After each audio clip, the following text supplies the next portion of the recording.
Ako si Ate active ka Facebook eh.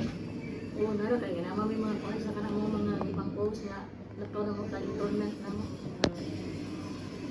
Hindi mag-friend na ka.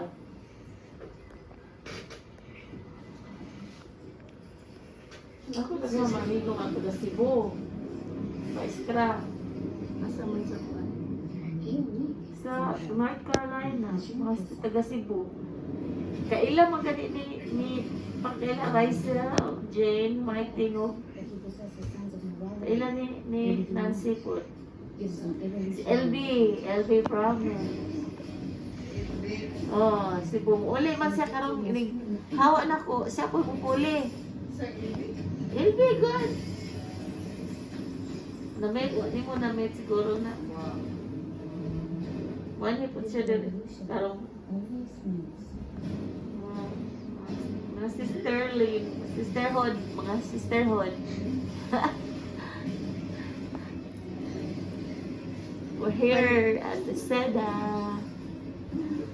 Sir Faustina kay kuan man kana siya nakabaw naman ka so sa ABC so mercy lang ta. Ang A kay ask for his mercy so ang gusto din ni Lord nga mangayo gyud ta gusto ni Lord nga ma-connect gyud ta niya kanunay manampit gyud ta kay naari gyud na siya maghuwat pa man siya kanunay nato.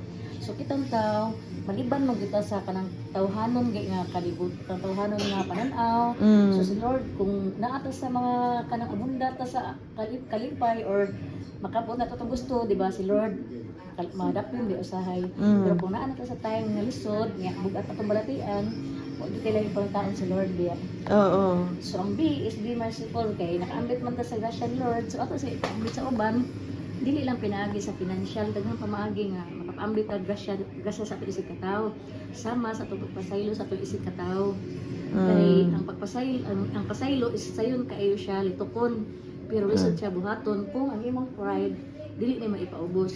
Karang pride di may maipaubos bisan pag unsa atong estado sa itong kinabuhi makabaton siya tag kalinaw sa una kasi is mao gyud na importante ang kalinaw ang kali sa imong heart ug sa imong mind. Oh, ang C is Wow. complete trust.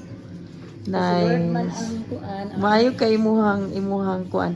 Unsa ganitong imong giingon nga indulgence nga kuan kanang sa iyang kapistahan. kapistahan. Oo. Kadiha nga.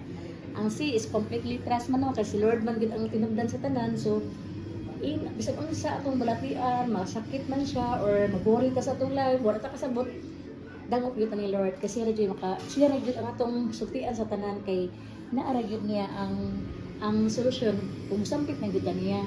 So ato gyud siyang kanunay sampiton so ato gyud na isalig niya tanan chocolate ang gyud ka Chocolate every day. niya ang 5 elements mao to ang ang kuan image so ato may image niya Oo. Yeah, memorize na ko ng sila acronym nga feast,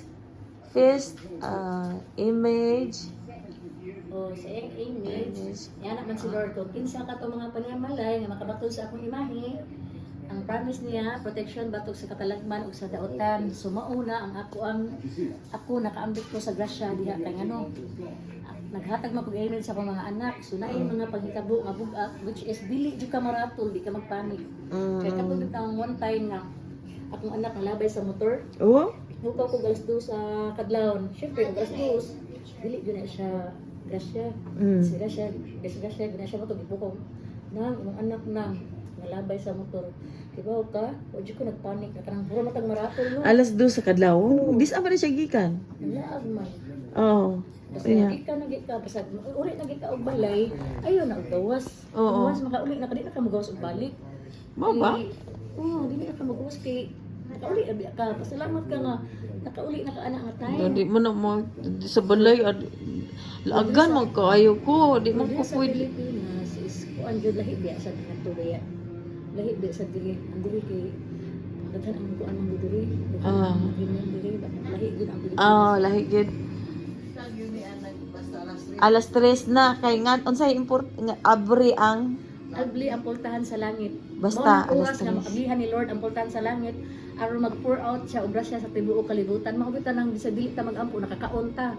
How much more kung buuan ta na ang oras sa iyang passion sa iyang kamatayon man sa alas 3 Oh. ang kadlawon pagkabanaw man na niya mo na siya great hour of mercy gina siya, so ato nang yukbuan kay So mo gina ang kana wa gyud nako na get pa. nya kana Kana nga message. mao na siya kanya ni anak pa jud si Lord sa ikaw pa ang pinakamakasasala sa tibuok kalibutan, magpatigbabaw yang gugma ng orasa.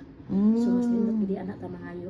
Kadiyot mo buro kay duko lang kayo, Spirit Jesus mo buro kay Duko mo duko lang. kay pagkuan mo na pagyukbo o pagtahod sa balaan man kay nga oras. So ikaw pat mo na tong fiesta, nagkabena naman ka ato no. Mo na to niingon ko nga plenary indulgence. Finch man siguro na. Finch murag feast, image, novena, O propagation. see chapel, H the holy hour. Mo na Right? siya. Yeah. Ya mo na to ang ikaupat mo na to iyang kapistahan, so ingon mo ko nga Okay. propagation na. Oo. So dito ta sa ikalima, ang ikalima is propagation, ang pagsanyaw o pagpanabit sa iyang devotion ngadto sa uban. So ang atong makuha, ang saan ni Lord ana nga gasya, nga atong madawat kung manabit ta sa iyang devotion ngadto sa uban. Ba? Protection man na sa imong kaugalingon sa entire family ug sa apo pa sa imong apo. So kung wala ka sa Wow. kalagutan, ang protection magpabilin kay iya man ang saad nga iyang proteksyonan ang tibuok nimong banay. So mauna akong gi-after nga deserve usab pud na nga Imong deserve devotion. kay hadlok naman ko marisgrasya, so dili na to waton nga buduol ta ni Lord nga Wow. ingani ang sitwasyon mo may hitabo sa kuha nga. Hello, oy. Testimony of Divine Mercy devotee here. Ate Minda, siya apelyido ni mo te? Daniels. Danis. Oh. So mao ni natabo sa kuha. Una ko ni appeal una ko na sod na